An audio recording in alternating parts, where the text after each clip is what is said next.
Hi everyone, writing from Italy, so sorry in advance for my bad English. I have a strange neighbour. He's about 30, quite good looking I must say, with a muscular build and long dark hair tied in a ponytail. I've always felt there was something off about him. Don't get me wrong, he seems to be a nice, kind, gentle person who's into soccer, sports and such. My husband likes him a lot for instance, and so does the rest of the neighbourhood. But me? I dunno. Every time we interact with each other, I can't help but feel something weird is going on, and I can't really explain what it is.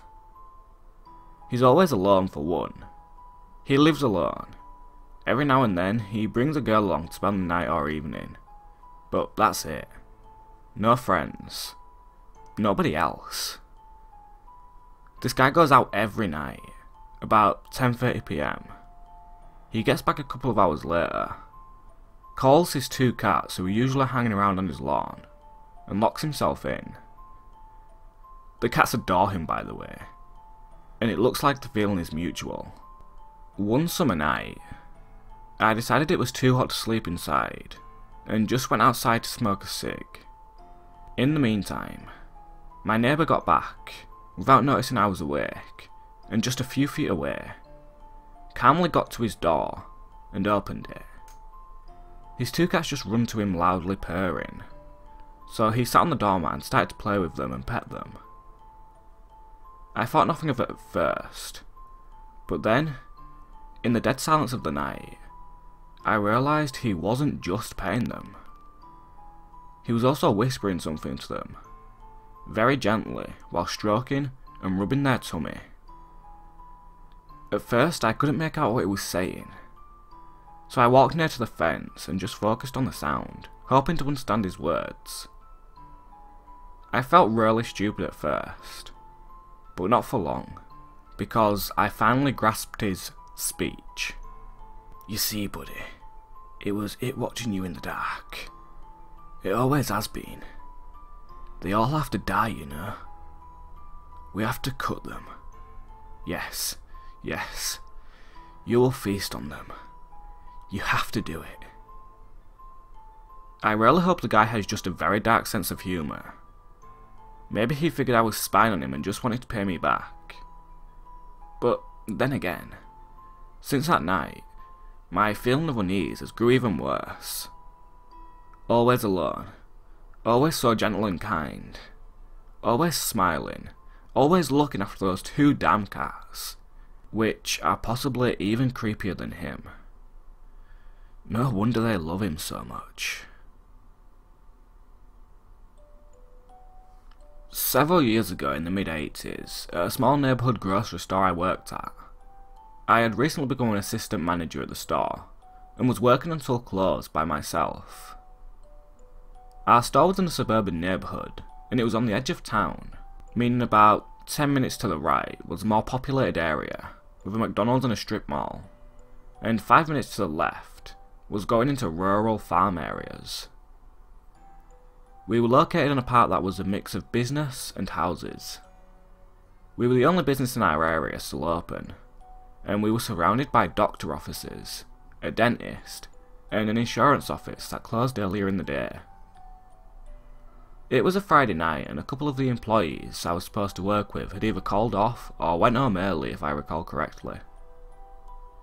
So I was stuck by myself towards closing time.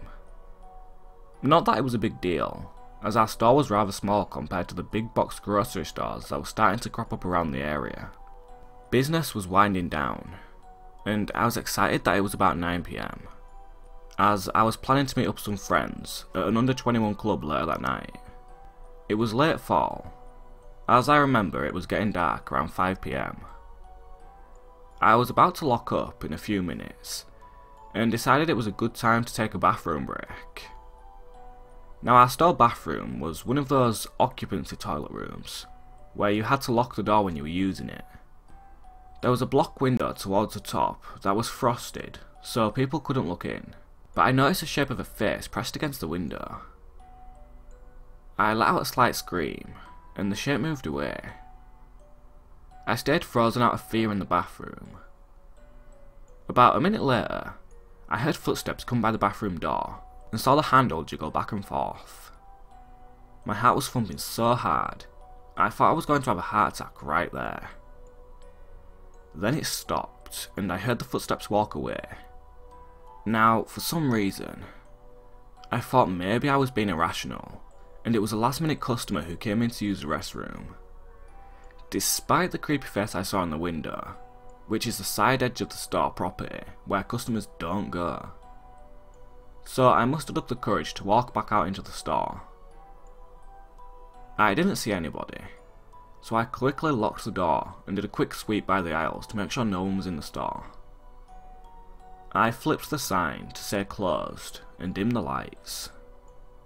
This is when I noticed a pickup truck in the parking lot.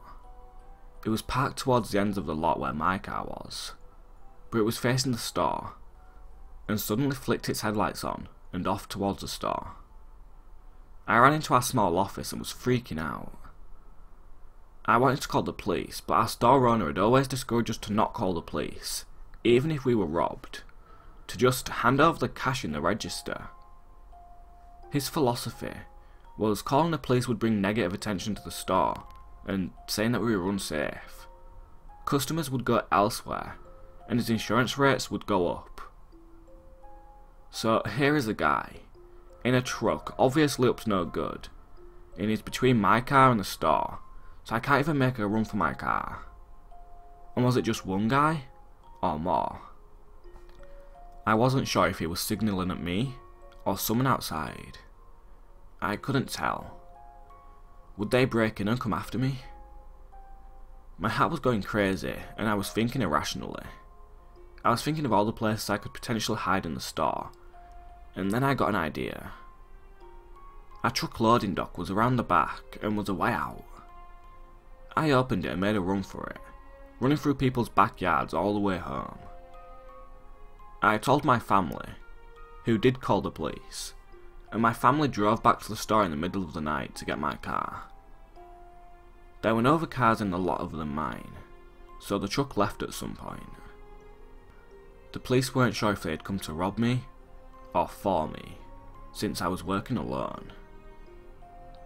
After I left, there was nothing noticeably missing, since the loading dock was left open. I quit this job shortly after, but often wondered, what was in the works for that night? Well, anyway guys, that's it for this video. If you enjoyed then please leave a like, share and subscribe if you haven't already. I just want to quickly apologise for the lack of these videos, but hopefully soon I will be getting them back weekly. Or maybe even quicker than that, who knows. If you have any stories of your own which you would like to have shared, please make sure to contact me, link in the description, and you may be featured in a future video. Well, anyway, I hope to see you soon, and I'll speak to you later.